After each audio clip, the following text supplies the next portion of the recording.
Hey everybody, it's Miss Hall and I'm back today to read chapter 3 of The Last Kids on Earth Zombie Parade. Today I'm at a different spot. I'm at our farm in Union Springs. I'm down at the pond and I'll show you guys the pond in just a few minutes when we're finished. Alright, chapter 3. We're walking the upper level of the mall, looking down at the corridor below. I see all sorts of little kiosks that sell t-shirts and fancy cell phone cases and other crud that's really dumb. But I also really kind of want. Most of the mall is a mess, looted and plundered by panicked people when the monster apocalypse first began.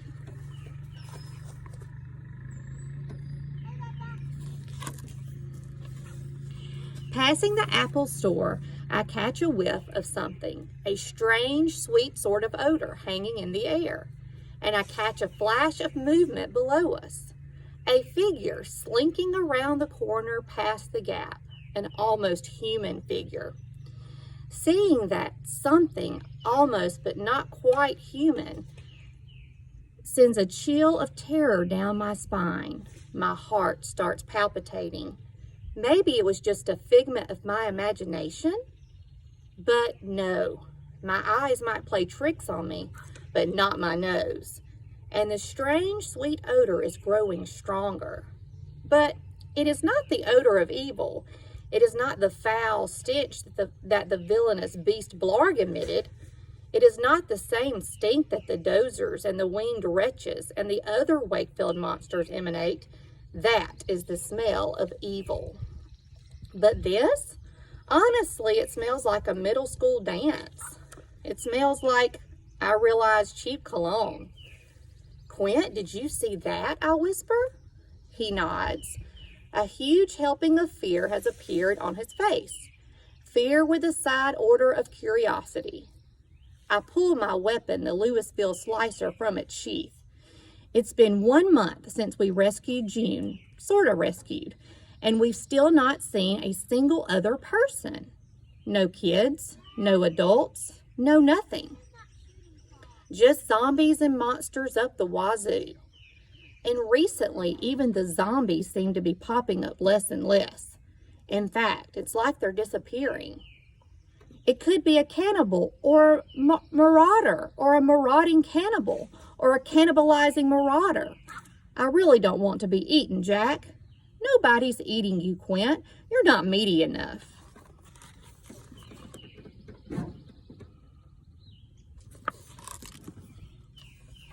I mean, we've been at the mall over an hour now, and we haven't seen one zombie. And if you're a zombie expert like me, you know zombies are supposed to be like all over the mall. Ever see a zombie movie? Play a zombie video game? Zombies are always at the mall. They just love shopping or something. Quint believes something is taking the zombies. We haven't seen them migrating, and we haven't seen them just like dying off. I'll tell you this much. If something is taking the zombies, I do not want to meet whatever that something is. The sweet scent snaps my mind back to attention.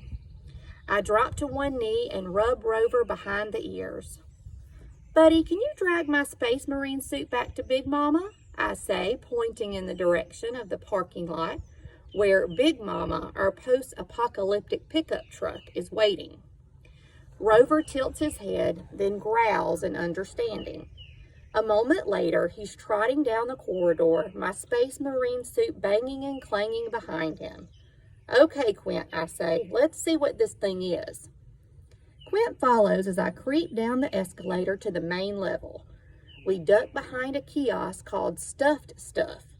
It sells stuffed panda bears and piglets and ferrets. Holding my breath, I peek around the corner. I see the figure again, and if it's a person, it's a big person. It's rattling one of the metal gates that hang over most of the storefronts. Quint and I exchange terrified looks, then quietly sneak ahead to the next kiosk. We're like ultra-lame James Bonds. Do you think James Bond ever had to hide behind Kate's custom candles while trailing a target? The strange figure comes to a stop in front of the Cinnabon. I finally get a solid look at the thing. And what I see? It turns my blood to ice water.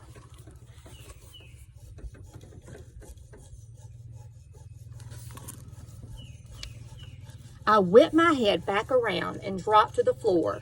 Did you see that? I asked Quint, trying to keep my voice to a whisper. Quint nods. He doesn't speak. He's shaking like a leaf.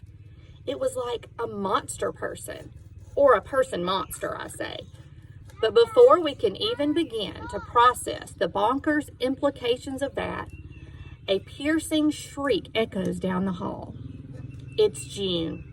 She's rushing toward us. Dirk speeds alongside her, and behind them, colossal and charging with vicious fangs exposed, tearing through the mall like a train that's jumped the tracks, is Wormungulus. We need to find cover, safety, something to shield us from this beast. But the giant metal gate that guards Sears looms ahead of us. Every store around us is gated, locked tight. We're in a dead end, trapped, no way out.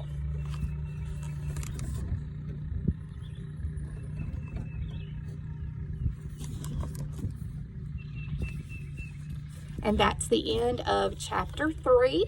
I hope you guys enjoyed that. I wanted to kind of show you the pond and let you kind of get a look of where I love to fish. But first I've got to figure out how to turn it around. What I'll do is I'll come back and make a second video and I'll just add that to the channel. So you guys check that out. I enjoyed reading with you today.